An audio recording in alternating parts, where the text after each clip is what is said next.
सबसे पहले है सोमनाथ का ज्योतिर्लिंग। यह ज्योतिर्लिंग गुजरात के सौराष्ट्र क्षेत्र में अरब सागर के तट पर स्थित है। शिव पुराण के अनुसार जब चंद्रमा को दक्ष प्रजापति ने क्षय रोग होने का श्राप दिया था, तब चंद्रमा ने इसी स्थान पर तपस्या करके स्वयं को श्राप से मुक्ति दिलाई थी और तब चंद्रदेव ने इस ज्योतिर्लिंग की स्थापना की थी। दूसरा ज्योतिर्लिंग है मल्लिकार्जुन ज्योतिर्लिंग। यह ज्योतिर्लिंग आंध्र प्रदेश के कृष्णा नदी के तट पर श्रीशैल नाम के पर्वत पर स्थित है। इस ज्योतिर्लिंग का महत्व भगवान शिव के कैलाश पर्वत के समान माना जाता है, क्योंकि कैलाश पर्वत पर जाना श्रद्धालुओं के लिए अत्यंत मुश्किल है, इसलिए इस ज्योतिर्लिंग का महत्व और बढ़ जाता है। और अब बात करते हैं तीसरे ज्योतिर्लिंग की। इस ज्योतिर्लिंग का नाम है महाकालेश्वर ज्योतिर्लिंग। यह प्रसिद्ध ज्योतिर्लिंग मध्य प्रदेश के उज्जैन में शिप्रा नदी के किनारे स्थित है। इस ज्योतिर्लिंग की विशेषता है कि यह एकमात्र दक्षिण मुखी ज्योतिर्लिंग है। मान्यता है कि यहाँ पर पूजा अर्चना करने से उम्र बढ़ जाती है और सभी प्रकार के संकट टल जाते हैं। चौथा ज्योतिर्लिंग है ओमकारेश्वर ज्योतिर्लिंग।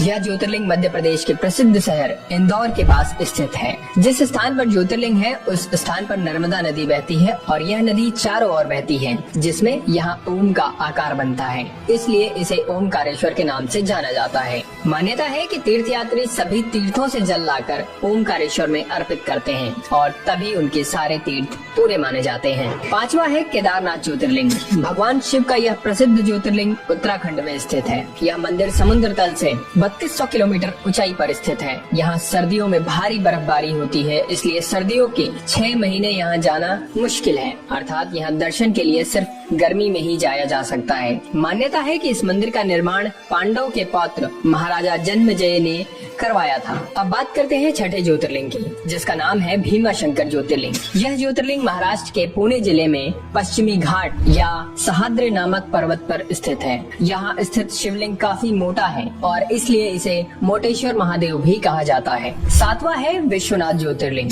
यह ज्योतिर्लिंग उत्तर प्रदेश के काशी में गंगा नदी के किनारे स्थित है। यहाँ की मान्यता है कि काशी नगर को स्वयं भगवान शिव ने बसाया था और कैलाश पर्वत के बाद उनका दूसरा स्थायी निवास यही था। कहा यह भी जाता है कि काशी भगवान शिव के त्रिशूल पर टिका हुआ है और माना जाता है कि जिस जगह ज्योतिर्लिंग स्थित है वो जगह कभी भी लुप्त नहीं होती और सदियों से वैसी की वैसी स्थापित है। कहते हैं जो भक्त इस शहर में आकर भगवान शिव की पूजा करते हैं उन्हें हर तरह के पाप से मुक्ति मिल जाती है। आठवां ज्योतिर्लिंग है त्र्यंबकेश्वर ज्योतिर्लिंग। यह ज्योतिर्लिंग गोदावरी नदी के किनारे महाराष्ट्र राज्य के नासिक जिले में स्थित है। कहा जाता है कि गौतम ऋषि और गोदावरी नदी के बुलाने पर भगवान शिव को इस ज्योतिर्लिंग में आकर बसना पड़ा था। इस ज्योतिर्लिंग की सबसे खास बात यह है कि यहाँ ब्रह्मा, विष्णु और महेश तीनों ही विराजित हैं, जबकि अन्य सभी ज्योतिर्लिंग में केवल भगवान शिव ही विराजित हैं। अब बात करते हैं नौवें ज्योतिर्लिंग की, जिसका नाम है वैद्यनाथ ज्योतिर्लिंग। यह ज्योतिर्लिंग झारखंड राज्य के देवघर में विराजमान है। मान्यता है कि इसे लंकापति रावण ने स्थापित किया था। दरअसल इस शिवलिंग को रावण ने अपने 9 सिरों की भेंट चढ़ाकर भगवान शिव से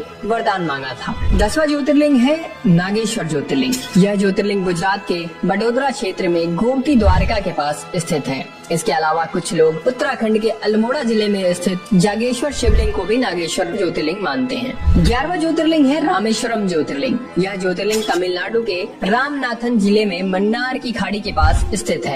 यह भारत के दक्षिणी भाग में सबसे अधिक देखे जाने वाले मंदिरों में से एक है। मान्यता है कि यहाँ भगवान राम ने वानरों के साथ मिलकर लंका पर चढ़ाई के लिए राम सेतु बनाया था और यहीं उन्होंने रामेश्वरम ज्योतिर्लिंग की स्थापना की थी। इस दिव्य तीर्थ को भारत के 4 धामों में से एक भी माना जाता है। और अब 12वां यानी कि अंतिम ज्योतिर्लिंग, जिसका नाम है कृष्णेश्वर ज्योतिर्लिंग। यह ज्योतिर्लिंग महाराष्ट्र के दौलताबाद से लगभग 18 किलोमीटर दूर बहरौल गांव में स्थित है। इस मंदिर का निर्माण देवी अहिल्या होलकर ने करवाया था। धुष्मेश्वर महादेव के दर्शन से सभी पाप दूर हो जाते हैं और जीवन में सुखी सुख आ जाता है। तो दोस्तों ये थे भगवान शिव के 12 ज्योतिर्लिंग, जो सिर्फ भगवान शिव के स्थान ही नहीं बल्कि हमारी संस्कृति और भारतीय धरोहर का भी एक अंग माने जाते हैं। इसलिए अगर आपको वीडियो अच्छी लगी हो तो हमारे चैनल को सब्सक्राइब करें और हमारे फेसबुक पेज को फॉलो करना ना भूलें। वीडियो को लाइक करें और इसे शेयर करें, क्योंकि हम आपके लिए इसी तरह के और भी वीडियोस लाते रहेंगे।